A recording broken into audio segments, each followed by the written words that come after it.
All right, let's dive right into this ultimate exam cheat sheet blueprint. Today, we're going to absolutely lock down the foundational concepts of business, trade, and commerce.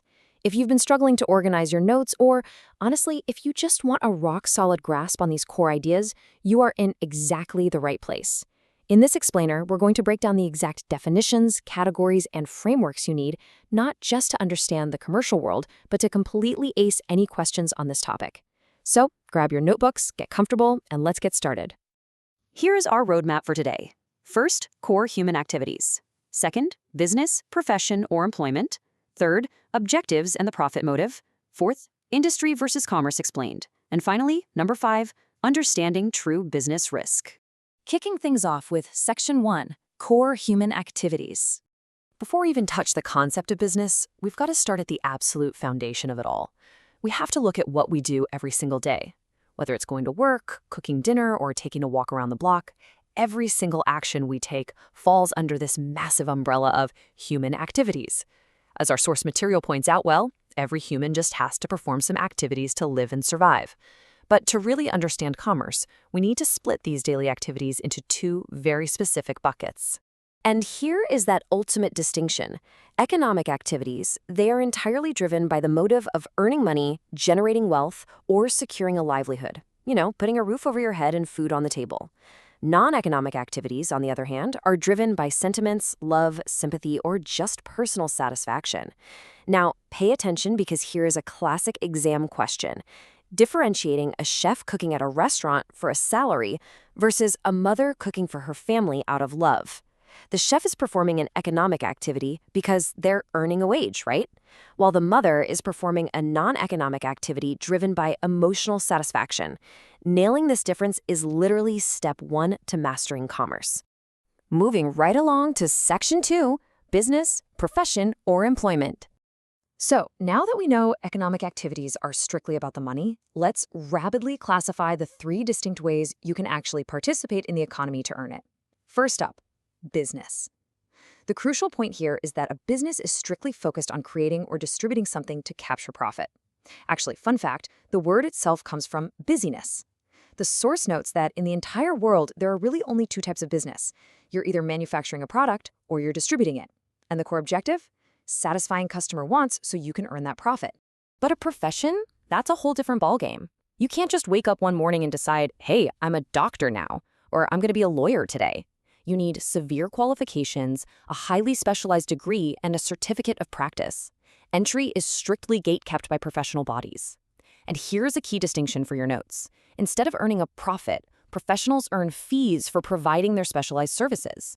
Finally, we have employment. In employment, you're stepping into a formal contract, usually through an appointment letter, to fulfill a very specific role for someone else.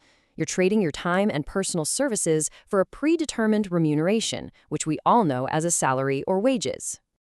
Listen, this matrix right here, it is literally your ultimate cheat code for comparison questions on your exam. Think about these 3 pillars. Notice how massive capital investment directly correlates to high risk in a business. You're putting a ton of money on the line. In a profession, the capital investment is much lower. Maybe you're just setting up a small clinic or office. So the financial risk is lower, but the required qualification is intensely high. Meanwhile, employment carries virtually 0 capital investment and 0 risk for the employee, with qualifications entirely dependent on whatever that specific job posting demands. All right, let's pivot to Section 3, objectives and the profit motive. Understanding the different ways to earn a livelihood naturally leads us to ask, what does a business actually aim to achieve at the end of the day? A successful business doesn't just exist in a vacuum. It has to balance 3 major sets of end goals. First, economic objectives. These are about the financial health of the company, just surviving in the market, making a profit, and eventually growing. But there are also social objectives, which are all about societal welfare. Think supplying good quality products at fair prices and strictly avoiding unfair trade practices like black marketing. Finally, there are personal or human objectives. These focus directly on the employees, providing a safe, healthy working environment, paying competitive salaries, and offering opportunities for growth. So, you might be wondering, if we have all these important social and personal goals to hit, why is the pursuit of profit always treated as the absolute non-negotiable core motive? Well, it's because profit is the ultimate fuel for everything else. Without it, the business simply cannot sustain itself in the long run. The source breaks this down perfectly. First, profit guarantees long-term survival. You might survive a few months at a loss, but definitely not years. Second, it funds your expansion. You can't open new branches or hire more staff without it.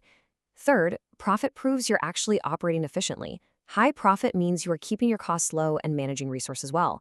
And lastly, it acts as your direct reward, your trophy, for taking on the crazy, unpredictable risks of the open market.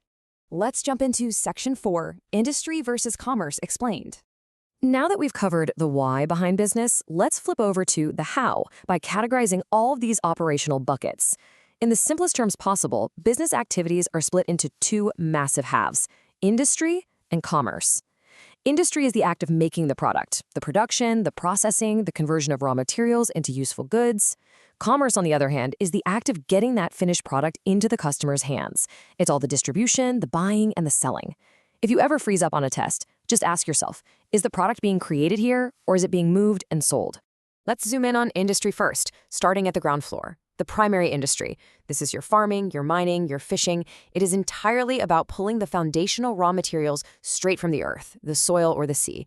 It's all about extraction. Next up the chain is the secondary industry. And this is where the magic really happens.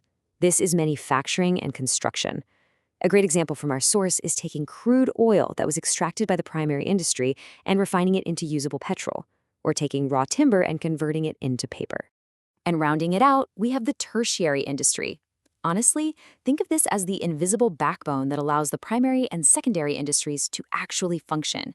It doesn't produce physical goods. Instead, it provides vital support services. We're talking about banking for finance, transportation to move the materials around, and insurance to cover the assets. Without the tertiary industry, the other two would completely collapse. Which brings us to our final stop, Section 5, Understanding True Business Risk. Let's face it, every single business venture has a dark cloud hanging over it: risk. And if you were asked to define business risk on a test, do not just say going bankrupt. Yes, total losses are a risk, and making absolutely zero profit is a risk.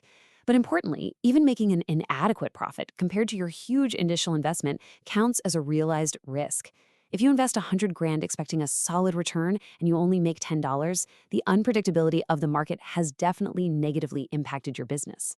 Now, this unpredictability generally falls into two main buckets for entrepreneurs: pure risk and speculative risk. It's super vital for your exam framework to know that business risk isn't just one generic thing. It's classified by how the risk actually behaves, whether it's a chance of pure, unavoidable loss or a speculative gamble where you might win or lose based on market fluctuations. So here's a thought to leave you with as you review your notes. We established earlier that profit is specifically the reward for taking on business risk. Therefore, if a business has zero risk, is it truly a business at all? Understanding that dynamic balance, how a business takes calculated risks in primary, secondary, or tertiary industries to achieve its goals, is the real key to mastering commerce. Keep this blueprint handy, internalize these foundational pillars, and you are going to absolutely crush your exams. Keep learning, and I'll catch you in the next explainer.